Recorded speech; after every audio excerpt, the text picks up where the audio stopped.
Okay, here's my update. It is about halfway between, no, I'm about 5 days from my next treatment. I'm in between two IVIG treatments.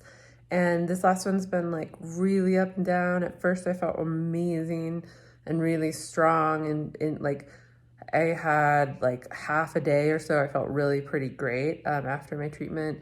And then the next day, I felt pretty great as well. And then like I had a really, really bad day and was just in bed and on the couch all day and just so exhausted and in so much pain and so much like cognitive, just everything, just felt sick, like flu. And then had another good day and then I had another bad day and I had another good day. I don't know what's happening. I did start a new thyroid medication, so that could have something to do with it. I felt like really good for a few hours this afternoon today, which is great. And then I was doing some stuff around the house, cleaning, and then was cooking a bit, which was so fun and like great. It's like lately that's a great thing. That's not something I can take for granted. That's actually ever since I've had CIDP, the last 4 years, that is definitely being able to cook is like a big, great, awesome, super great day. So that was good. And then we went on a walk to the mailbox, which is up the hill and like in our complex. And it's not a hard walk, but I can't do it all the time. And I was really happy I could do it today. But that told me that like that was my limit. Afterwards, I feel right now like trash again. I'm in pain. I feel like my whole body's vibrating. That's something with CIDP that I can't explain to you, but I'm not like, I've heard other patients say the same thing as well. But at least for me, it happens a lot when I ride in cars after car rides, where I just feel like even though I'm sitting completely still, I feel like I'm vibrating like a tuning fork that you strike and then vibrates. It's like I'm still vibrating. It's particularly in my limbs, and right now it's particularly in my feet, mostly my feet and my hands, but mostly my feet. Well, feet like mid-calf down. So it's not like the worst. It's just like a good sign that things aren't right. Like when I feel better, a walk doesn't do that to me, and also I can tell my feet are really numb. And I should have had my crutches on that walk. That I leaned on my boyfriend and he was my crutch. As like it was probably a 5-minute walk round trip, but by the time we were coming back down the hill, I was leaning on pretty hard. My feet were turning in. I was having trouble controlling my feet, and I had to really concentrate to place my feet.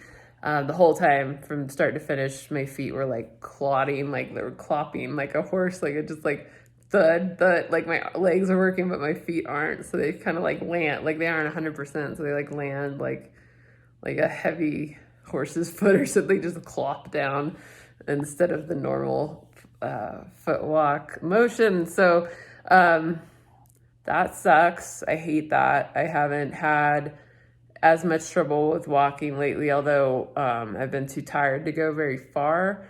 And that's the first time in probably 2 weeks that I've had trouble walking. And hopefully it just goes away and tomorrow's not like that. Ever since I was about a month off, 6 weeks after my plasmapheresis in June, I've been able to mostly ditch my crutches. Mostly, not like there have been lots of days I couldn't walk without them. There's a lot of days I can't walk with them because I'm not strong enough to even walk on them.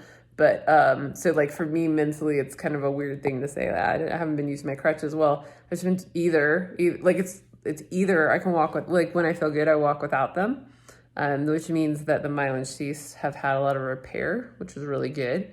But then I'll still like the same day or randomly the next day need them. But lately on the same days that I would need them, I've been too tired to leave the house. And so there's no point. And I mean, in the house, I lean on things, or Jordan helps me around, or, whatever.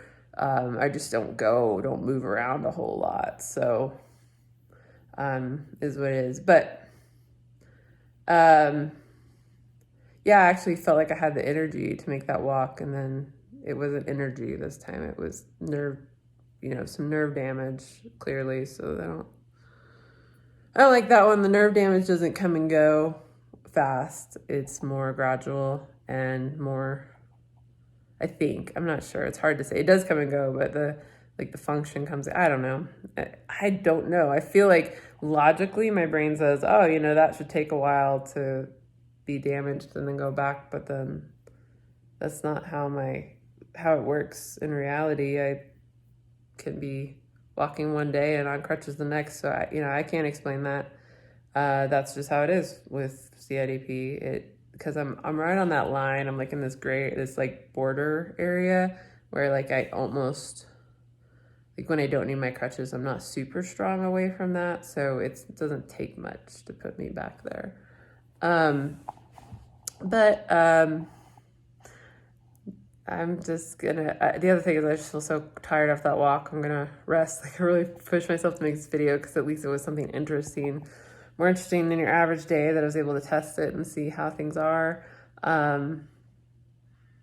don't know. I feel kind of out of it. I feel like probably this video doesn't make a whole lot of sense. I'm trying my best. I just, things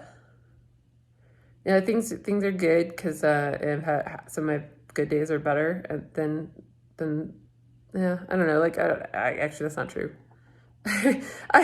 It's weird because you just like, you look at one day at a time when you live like this and you're like, okay, if I'm not in so much pain I can't do anything and I'm not laying in bed, that's a good day. I'm feeling amazing. I'm so excited. But then you compare yourself to like a healthy person or somebody who's, able to leave the house anytime they want, or just like able to just get up and shower anytime they want and then eat and then go out of the house and then go to the store and then go do so. Like, it's crazy. I can't even get my head around concepts like that anymore. Like, it's so hard for me to even imagine and remember what it was like to have that kind of like security in your energy levels, as well as like just having sustained energy like that and not being completely wiped out from each activity that you do. So for me, like a really excited, good day to a normal person would look horrible. Like my good days look like someone else's hell. Like they're sick, they're not going to work, they have the flu so bad. It's all relative. And I'm really glad to, do whatever I can with any somewhat good days I have. Or my version of good days. All right, so I'm going to keep plugging along here. And so this, like, I don't have a whole lot interesting to report. There's been no major big trend lately that's very clear. I have good days, bad days. It's just like, if anything's a trend lately, it's just that every day is a crapshoot. It's a surprise. I don't like any day can be good or it can be like really terrible, and it fluctuates day to day, and there's not a really good pattern right now.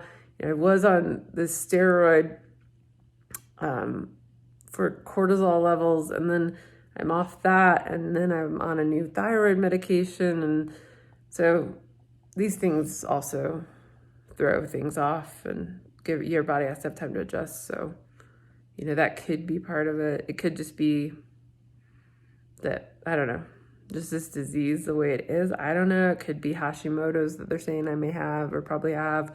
It could be, some other autoimmune disease. It said, that just happens with people with autoimmune diseases. You get more until your immune system, unless you can find a way to get your immune system healthy, which nobody has a clear answer for that yet on how to do that, unless it's a stem cell transplant, which isn't available as a standard treatment in the United States yet. So, but I'm hoping. Yeah, no, not a really good story. I am better than I was in June. I can say that. That, my like average between my good days or hours and my worst days and hours is better on average than June. But the variability is crazy. The amount of time I have to spend resting and recovering is still so frustrating. It's so much. It's most of my life. But I've been very mentally positive lately and making the best of it. I'm glad for my friends, in my support network, and hope has helped a lot with plasmapheresis this year. Made a big difference to me. With like after each one of those, I got a lot better.